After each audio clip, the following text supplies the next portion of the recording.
అందరికీ నమస్కారం. ఈరోజు మన కథ అత్యాచారం పార్ట్ 2. రచయిత మంజు గారు. ఇక స్టోరీలోకి వెళితే, పల్లవి అమ్మా నాన్నలు ప్రణయ్ వాళ్ళ నాన్నగారి మాట విని, మీరు ఏం మాట్లాడుతున్నారు, పల్లవి ఈ పరిస్థితుల్లో ఉంది కనుక పెళ్ళి క్యాన్సిల్ చేసుకోవడానికి వచ్చారు అనుకున్నాం మేము. మీరు పెళ్ళి గురించి మాట్లాడుతుంటే చాలా సంతోషంగా ఉంది, కానీ పల్లవి మానసికంగా సరిగ్గా లేదు, అందుకే ఎలా అని అంటారు. దానికి ప్రణయ్, మొదటి చూపులోనే పల్లవితో నా జీవితాన్ని చూశాను. నిశ్చితార్థం చేసుకున్నప్పటి నుండి పల్లవి నా భార్య. ఇదే దారుణం మా పెళ్ళైన తర్వాత జరిగి ఉంటే నేను తనని వదిలేయలేను కదా. పల్లవి పూర్తి బాధ్యత నాది. తనని పూర్తిగా పాత మనిషిని చేసుకుంటాను. కొంచెం టైం పడుతుంది, అంతే కదా. పల్లవి పూర్తిగా మారే వరకు ఎదురు చూస్తాను. పెళ్ళి మాత్రం మనం అనుకున్న టైంలో జరిగిపోవాలి అని తన నిర్ణయాన్ని చెప్తాడు. పల్లవి తల్లిదండ్రులు, ఇలా మమ్మల్ని కరుణించావా స్వామి అనుకుని భగవంతుణ్ణి మనసారా తలుచుకుంటూ ప్రణయ్ తల్లిదండ్రులకు మనస్ఫూర్తిగా ధన్యవాదాలు తెలుపుకున్నారు. మాకు ఒక ఆడపిల్ల ఉండి తనకే ఈ పరిస్థితి వస్తే ఎలా ఉంటుందో ఒకసారి ఆలోచించమని అన్నాడు ప్రణయ్. ముందు మేము వెనకడుగు వేసిన ప్రణయ్ మమ్మల్ని ఒప్పించడానికి టైం తీసుకున్నాడు. అందుకే మీ దగ్గరికి రావడానికి తనకి ఇంత టైం పట్టింది అని అంటారు ప్రణయ్ తండ్రి. మీ గొప్ప మనసులకు ఏమిచ్చి మీ రుణం తీర్చుకోగలం మేము అని పల్లవి తల్లి అంటే, ఇంకేమిస్తారు, మీ అమ్మాయిని ఇవ్వండి చాలు అంటారు ప్రణయ్ అమ్మగారు. ప్రణయ్ పల్లవిని చూస్తూ ఉంటాడు. దగ్గరికి వెళితే రానివ్వడం లేదు. అందుకే దూరం నుండి చూస్తున్నాడు. ఏ బూచి, ఏం చేస్తున్నావు నువ్వు, నాది ఏది నీకు ఇవ్వను అని పల్లవి అంటుంది. దానికి ప్రణయ్, నాకు ఏమీ వద్దు, కానీ నీకే నేను ఒకటి తెచ్చాను ఇద్దామని అని అంటాడు. అవునా, నాకు ఏం తెచ్చావు అని అంటే, ఇదిగో, నీకు ఇది చాలా ఇష్టమంట కదా, మీ అమ్మ చెప్పింది అంటూ ఐస్ క్రీమ్ చూపిస్తాడు. ఐస్ క్రీమ్ చాలా బాగుంటుంది, నేను ఎప్పుడు అడిగినా ఇస్తావా నువ్వు అంటే, ఇస్తాను, ఎందుకంటే నువ్వు నేను ఫ్రెండ్స్, నీకోసం ఎన్నిసార్లైనా ఇస్తాను అని అంటాడు. మనం ఫ్రెండ్స్ అంటూ క్లాప్స్ కొడుతూ చిన్నపిల్లల ప్రణయ్ దగ్గరికి వచ్చి ఐస్ క్రీమ్ తీసుకుని తింటూ, నువ్వు తిను అని ప్రణయ్కి తినిపిస్తుంది. ప్రణయ్కి కళ్ళ వెంట నీరు చేరగానే, ఏం బాలేదా, నాకు అమ్మ టాబ్లెట్ ఇస్తుంది, అస్సలు బాగోవు, కానీ మింగేస్తా, అప్పుడే అమ్మ ఐస్ క్రీమ్ ఇస్తుంది, నువ్వైతే వట్టి ఐస్ క్రీమ్ ఇచ్చావు, నువ్వు నాకు చాలా ఇష్టం, నువ్వు ఇచ్చిన ఐస్ క్రీమ్ కూడా ఇష్టం అని అంటుంది పల్లవి. ప్రణయ్ పక్కకు తిరిగి కన్నీళ్లు తుడుచుకుంటాడు. అయితే ఇప్పటి నుండి నేను ఏం చెప్పినా నువ్వు కాదు అనకుండా చేయాలి, అప్పుడే నువ్వు నాకు ఇష్టం అవుతావు, లేకపోతే లేదు అని అంటాడు ప్రణయ్. ఇదంతా దూరం నుండి చూస్తున్న ప్రణయ్ పల్లవి తల్లిదండ్రులు ఇలా అనుకుంటారు. పల్లవి మనసులో ప్రణయ్కి స్థానం ఉండబట్టి ఇంత త్వరగా ప్రణయ్ని తన దగ్గరికి రానిచ్చింది అని సంతోషపడతారు. తర్వాతి రోజు గుడికి చేరారు అందరూ. పెళ్లి రోజు పల్లవిని చూస్తూ నవ్వుతూ పీటలపై కూర్చుంటాడు ప్రణయ్. ప్రణయ్ని చూడగానే పరిగెత్తుకుంటూ వచ్చి అతని పక్కనే కూర్చుంది పల్లవి. హాయ్ ఫ్రెండ్, ఈరోజు కూడా వచ్చావా నా కోసం అని అంటుంది. దానికి ప్రణయ్, కదలకుండా కొద్దిసేపు కూర్చో, నీకు కావలసిన ఐస్ క్రీమ్ ఇస్తా అని అంటాడు. అలానే, నువ్వు ఏం చెప్పినా నేను చేస్తాను అని ప్రణయ్ చేతిని తన చేతిలోకి తీసుకుని చెప్తుంది. ఏ జన్మ బంధమో ఇది, అందుకే ఎవరిని దగ్గరికి రానివ్వని పల్లవి ప్రణయ్తో మాత్రం బాగా ఉంటుంది అని అనుకుంటారు. ప్రణయ్ తాళిబొట్టు తీసుకొని పల్లవికి కట్టబోతుంటే, ఇది ఎందుకు అని అడుగుతుంది పల్లవి. అంటే, ఇది నీ మెడలో ఉన్నంత వరకు ఏ బూచి నీ దగ్గరికి రాదు, నేను నీ వెంటే ఉండి ఎవరిని నీ దగ్గరికి రానివ్వను, అందుకే సరేనా అంటాడు. అంటే, ఇది నేను మెడలో వేసుకుంటే నువ్వు నాతోనే ఉంటావా, సరే అయితే వేయి తొందరగా అని పల్లవి ప్రణయ్తో తాళి కట్టించుకుంటుంది. అలా అయినా పెళ్లి జరిగినందుకు ఇరువైపులా తల్లిదండ్రులు సంతోషంతో కొత్త జంటని ఆశీర్వదిస్తారు. ఇంటికి వెళ్ళగానే పల్లవి గురించి, నీతో ఎలా మాట్లాడాలో అర్థం కావడం లేదు బాబు అని పల్లవి అమ్మగారు ప్రణయ్తో అంటారు. ఏం లేదు బాబు, మొదట్లో తను నన్ను తప్ప ఇంకెవరిని దగ్గరికి రానివ్వడం లేదు, ఆఖరికి వాళ్ళ నాన్నని కూడా, అలాంటిది ముందు ముందు మిమ్మల్ని అన్ని విషయాలలో ఎలా అని సందేహపడుతూ చెప్పలేక ఆగిపోయింది పల్లవి అమ్మగారు.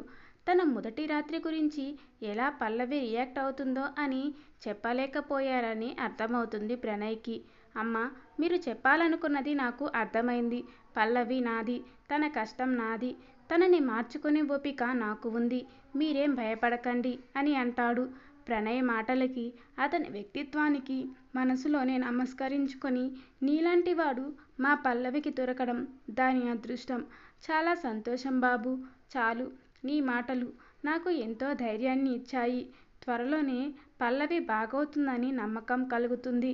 సంతోషంగా ఉండు అని దీవించి అక్కడి నుండి వెళ్ళిపోతుంది. ప్రణయ్ పల్లవి గురించి ఆలోచిస్తూ ఉంటాడు. దగ్గర ఉండి పల్లవి దేనికి ఎలా రియాక్ట్ అవుతుందో బాగా గమనించాలి అనుకుని పల్లవి దగ్గరికి వెళ్తాడు. ప్రణయ్ని చూసిన పల్లవి, ఇలా రా, నువ్వు నాతోనే ఉంటా అన్నావు, మరి ఎందుకు నా దగ్గర లేవు అని అడుగుతుంది. అదేం లేదు, ఇది మీ ఇల్లు కదా, నేను నీ దగ్గర ఉండొచ్చా అని అంటాడు. పల్లవి దానికి, నువ్వు నాకు ఇష్టం కదా, ఉండు, ఏం కాదు అని అంటుంది. మరి మీ ఇంట్లో నేను ఎక్కడ ఉండాలి? ఆ రూమ్లో మీ అమ్మ ఉంది, బయట టీవీ దగ్గర హాల్లో మీ నాన్న ఉన్నాడు. నేను ఎక్కడ ఉండాలో తెలియక నీ దగ్గరికి రాలేదు. చెప్పు, నేను ఎక్కడ ఉండాలి అని అడుగుతాడు. ఇక్కడే ఉండు అంటూ తన రూమ్ చూపిస్తుంది పల్లవి. సరే, ఉంటా, కానీ నువ్వు నేను ఏం చెప్తే అలా చేయాలి, లేకపోతే వెళ్ళిపోతాను అని అంటాడు. నువ్వు మంచి ఐస్ క్రీమ్ ఇచ్చావు కదా, నువ్వేం చెప్పినా నేను వింటాను అని అంటుంది. సరే, కానీ ముందు మనం అన్నం తిందామా, నాకైతే బాగా ఆకలిగా ఉంది అని పల్లవి అమ్మగారు తెచ్చి ఇచ్చిన భోజనం ప్లేట్ తీసుకుని తింటూ పల్లవికి కూడా తినిపిస్తూ ఉంటాడు. ఇది వద్దు, అది వద్దు అంటున్న ప్రణయ్ పెట్టడం వల్ల బుద్ధిగా తిని టాబ్లెట్స్ వేసుకుని అలా అలా మాట్లాడుతూ నిద్రపోయింది. పల్లవి నిద్రపోయాక ప్రణయ్ రూమ్ నుండి బయటికి వచ్చి తన తల్లిదండ్రులతో మాట్లాడుతూ ఉంటాడు. పల్లవి పేరెంట్స్ కూడా పలకరించి పల్లవి గురించి అడిగితే, ఇప్పుడే నిద్రపోయింది, నాకు కొంచెం పని ఉంది, నేను త్వరగా వస్తాను, పల్లవి నిద్ర లేచేసరికి అని ప్రణయ్ బయటికి వెళ్తాడు. ప్రణయ్ బయటికి వెళ్ళగానే ప్రణయ్ వాళ్ళ అమ్మ పల్లవి వాళ్ళ అమ్మతో, వదిన, కొంచెం మీతో మాట్లాడాలి అంటూ వేరే రూమ్లోకి ఇద్దరు వెళ్తారు. అది రాత్రి జరగాల్సిన కార్యం గురించి ఎలా చెప్పాలో తెలియడం లేదు. అంతా బాగుంటే మనకి ఈ పరిస్థితి వచ్చేది కాదు, అంతా ఆనందంగా చేసుకునే వాళ్ళం, అందుకే ఎలా అని అంటుంది ప్రణయ్ వాళ్ళ అమ్మ. దానికి పల్లవి వాళ్ళ అమ్మ, మీలాంటి మంచి మనసున్న వాళ్ళు మా పల్లవికి దొరకడం దాని అదృష్టం. నా మనసు చెప్తుంది, మీరు పల్లవికి బిడ్డ స్థానం ఇచ్చారని. చాలా సంతోషంగా ఉంది అనుకుంటూ, మనం చేయాల్సింది మనం చేద్దాం, ఆ తర్వాత అంతా ఆ పైవాడే చూసుకుంటాడు అంటూ, ఆ రోజు రాత్రి మంచి ముహూర్తం ఉంది అని పంతులు గారు చెప్పారు. అల్లుడి గారికి తెలియదు, ఇంకా అడగలేదు అని అంటుంది పల్లవి అమ్మగారు. ఇందులో అడగడానికి ఏముంది, మనమే ఏర్పాట్లు చేద్దాం అని ఇద్దరూ కలిసి అన్ని ఏర్పాట్లు చేస్తారు. అప్పటికి సాయంత్రం కావస్తుంది. ప్రణయ్ ఇంటికి వచ్చేసరికి పల్లవి నిద్రలేచి ప్రణయ్ గురించి అడుగుతుంది. ఎక్కడికి వెళ్ళలేదు, ఇక్కడే ఉన్నా పల్లవి అంటూ పల్లవి దగ్గరికి వెళ్ళాడు ప్రణయ్. పల్లవిని చూస్తుంటే పెద్దగా సమస్యలు రావేమో అనుకున్నారు ఇద్దరి వైపు తల్లిదండ్రులు. ప్రణయ్కి అర్థమైంది. ఇంట్లో ఏర్పాట్లు చూడగానే పల్లవిని వాళ్ళ అమ్మగారు పిలుచుకుని వెళ్ళి స్నానం చేయించి రెడీ చేస్తుంటే, ఎందుకు అమ్మా ఇవన్నీ అంటుంది. అక్కడ ఉన్న స్వీట్స్, పూలు చూసి పల్లవి అమ్మగారు పల్లవి అడిగిన దానికి కన్నీళ్లు పెట్టుకుంటూ, ఏం లేదమ్మా, ఈ రోజు నుండి నీకు నేను, నాన్న ఎలానో అలానే ప్రణయ్ కూడా. తను మన ఇంట్లో ఉండాలంటే నువ్వు తను ఏం చెప్పినా ఏం చేసినా ఎదురు చెప్పకుండా బుద్ధిగా ఉండాలి. ప్రణయ్ నీ దగ్గరే ఉండాలంటే ఇవన్నీ నువ్వు ప్రణయ్కి పెట్టాలి, సరేనా అని అంటుంది. సరే, ఇవన్నీ ప్రణయ్ తింటే మరి నాకు అని అడుగుతుంది పల్లవి. నీకు ప్రణయ్ ఇస్తాడు, అల్లరి చేయకుండా ప్రణయ్ చెప్పినట్టు నడుచుకో అని భోజన కార్యక్రమాలు ముగించుకుని పల్లవిని ప్రణయ్ వద్దకు పంపి, అక్కడ 2 ఇళ్ల అవతల ఉన్న ప్రణయ్ వాళ్ళ ఇంకో ఇంటికి వెళతారు పల్లవి ప్రణయ్ పేరెంట్స్. పల్లవి రూమ్లోకి వెళ్ళగానే ప్రణయ్ కాళ్లకు దండం పెడుతుంది. అదేంటి పల్లవి ఇలా చేస్తున్నావు అని అడుగుతాడు ప్రణయ్. నేను ఇలా రాగానే నీ కాళ్లకు దండం పెట్టమని అమ్మ చెప్పింది, అందుకే చేశాను అని అంటుంది అమాయకంగా పల్లవి. నీ స్థానం ఎప్పుడూ ఇక్కడే అంటూ తన హృదయాన్ని చూపిస్తాడు. ఏమీ అర్థం కాకపోయినా పల్లవి ప్రణయ్ని చూస్తూ ఉండిపోతుంది. ఇక్కడ ఇన్ని స్వీట్స్ పెట్టారు కదా, నువ్వు నేను తినాలి అంట, అమ్మ చెప్పింది. నువ్వు తినకపోతే నేను పెట్టాలంట అని అంటుంది పల్లవి. అవునా అంటూ ఇక్కడ ఉన్న వాటిలో నీకు ఏది ఇష్టం పల్లవి అని అడుగుతాడు ప్రణయ్. బాగా చూసి అది ఇది అంటూ అన్నింటినీ చూపిస్తుంది పల్లవి. సరే, నీకు ఏది ఎక్కువగా ఇష్టమైతే అదే నాకు ఇష్టం, నువ్వే చెప్పు అని అంటాడు. పల్లవి అక్కడ అంతా చూసి హల్వా పీస్ తీసుకొని ప్రణయ్కి తినిపించి తను తింటుంది. పల్లవి ప్రణయ్తో బాగానే ఉంది అనుకుని మెల్లిగా ప్రణయ్ పల్లవి భుజం పట్టుకుని తన వైపుకు తిప్పుకొని పల్లవిని చూశాడు. అంతవరకు బాగానే ఉన్న పల్లవి తెలియని అలజడికి గురవుతూ ప్రణయ్ని చూస్తూ ఉంది. ఈసారి ప్రణయ్ పల్లవి ఫేస్కి తన ఫేస్ను దగ్గరగా తీసుకువస్తున్న కొద్దీ పల్లవి ప్రణయ్ నుండి పక్కకు వెళ్ళాలని చూసింది. ఇంకాస్త వేగంగా పల్లవిని తన మీదకు లాగేసరికి ఒకేసారి బెడ్పై ఇద్దరూ పడిపోయారు. పల్లవి చీరకు రవికకు ఉన్న బంధనం ఊడిపోయింది. అంతే, పల్లవి ఒక్కసారిగా వైల్డ్గా బిహేవ్ చేసింది. ప్రణయ్ చెంప పగలకొట్టి ఏడుస్తూ నన్ను ఏం చెయ్యకు, వదిలే అని ఏడుస్తూ స్పృహ కోల్పోతుంది. అది చూసిన ప్రణయ్ తాను ఊహించిందే జరిగింది అనుకుంటూ పల్లవిని సరిగ్గా పడుకోబెట్టి ప్రణయ్ ఫ్రెండ్ సైకాలజిస్ట్ అయిన వికాస్కి కాల్ చేస్తాడు. ఇక్కడ జరిగింది అంతా తెలుసుకొని ఇలా అంటాడు. ఓకే ప్రణయ్, నువ్వు నాకు చెప్పిన డీటెయిల్స్ని బట్టి మన మధ్యాహ్నం అనుకున్నట్లే పల్లవి ప్రవర్తించింది. తను మానసికంగా సరిగ్గా లేకపోయినా నువ్వు తనని టచ్ చేయగానే ఆ రోజు జరిగిన దారుణం ఆమె మైండ్లో ఉండడం వల్ల అలా వైల్డ్గా రియాక్ట్ అయింది. సో తనని ఎలా ట్రీట్ చేయాలో అలా చేద్దాం. రేపు నువ్వు పల్లవిని తీసుకుని ఇక్కడికి రా అని అంటాడు వికాస్. ప్రణయ్ ఓకే అని ఆదమరిచి నిద్రపోతున్న పల్లవిని చూస్తూ నిన్ను పాత పల్లవిగా మార్చుకుంటాను, అది ఎంత కష్టమైనా సాధించుకుంటాను. నువ్వు, నేను, మన పిల్లలు ఇలా నీతో అందమైన జీవితాన్ని నా మనసులో ముద్రించుకున్నాను.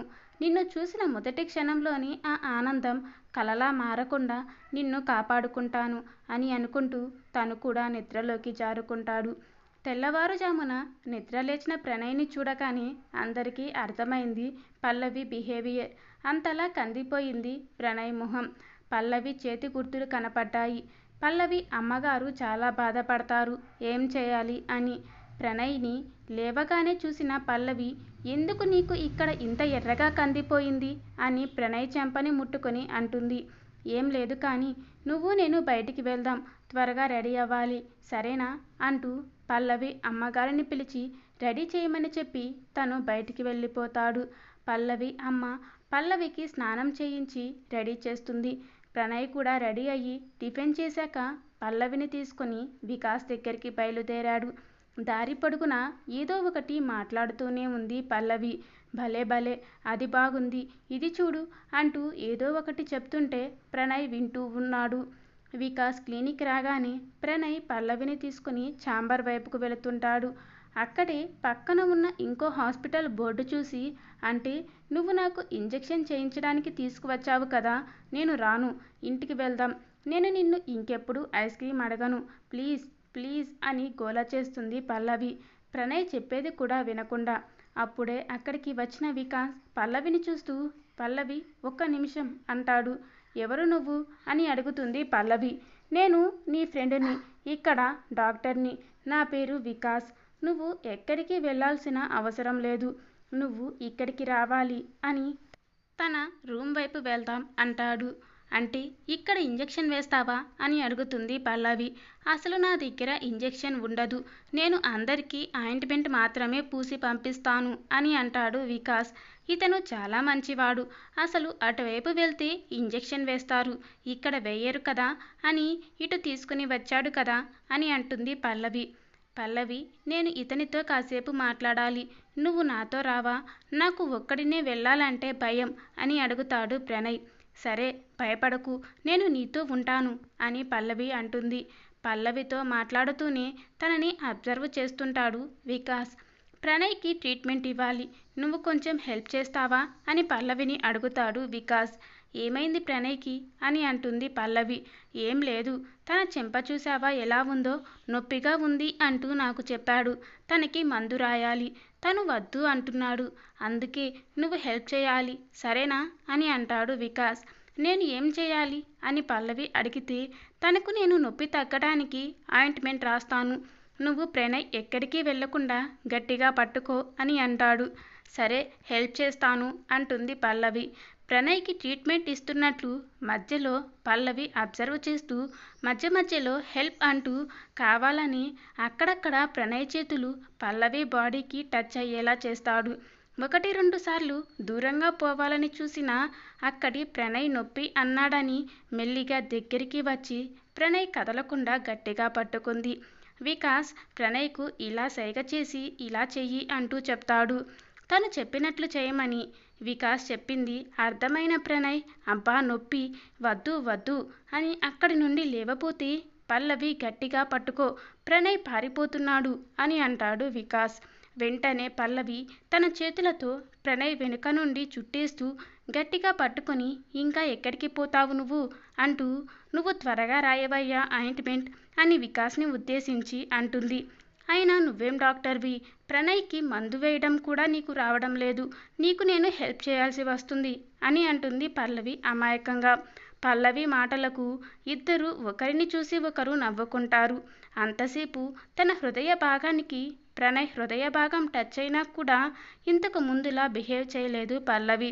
వికాస్ పల్లవిని ఉద్దేశించి ప్రణయ్ వైపు చూస్తూ, ఈ రోజుకి నీకు ఈ ట్రీట్మెంట్ సరిపోతుంది, మళ్ళీ రేపు రావాలి సరేనా అని. ఒకవేళ నువ్వు రాకపోతే ట్రీట్మెంట్ ఇంటి దగ్గర పల్లవితో చేయించుకో, తను కూడా ఈ పని బాగా చేసింది అని అంటాడు వికాస్. పల్లవి ఆ మాటలకు, నేను అంత బాగా చేశానా, ఓకే అయితే రేపటి నుండి నేనే ప్రణయ్కి మందు రాస్తాను, ఇక్కడి దాకా ఎందుకు, అసలే పక్కన ఇంజెక్షన్ వేసే వాళ్ళు ఉన్నారు, ఇక్కడికి రాకపోవడమే మంచిది అంటుంది. వికాస్ పల్లవిని పిలిచి, నువ్వు అప్పుడప్పుడు ఇక్కడికి రావాలి, నువ్వు వస్తే నాకు చాలా హెల్ప్ అవుతుంది, ఈరోజు నువ్వు చేసిన హెల్ప్కి నీకు ఒక గిఫ్ట్ అంటూ ఒక మీడియం సైజ్ మెత్తని బొమ్మని ఇస్తాడు పల్లవికి. దాన్ని చూసిన పల్లవి, ఇది చాలా బాగుంది, నాకు బాగా నచ్చింది, ఇక మీదట నీకు నేను హెల్ప్ చేస్తాను, నువ్వు భయపడకు అని అంటుంది. మరి తర్వాత ఏం జరిగిందో నెక్స్ట్ పార్ట్లో చూద్దాం. దానికంటే ముందుగా మీకు ఈ స్టోరీ ఎలా అనిపించిందో లైక్ చేసి కామెంట్ చేయండి. Thank you for watching.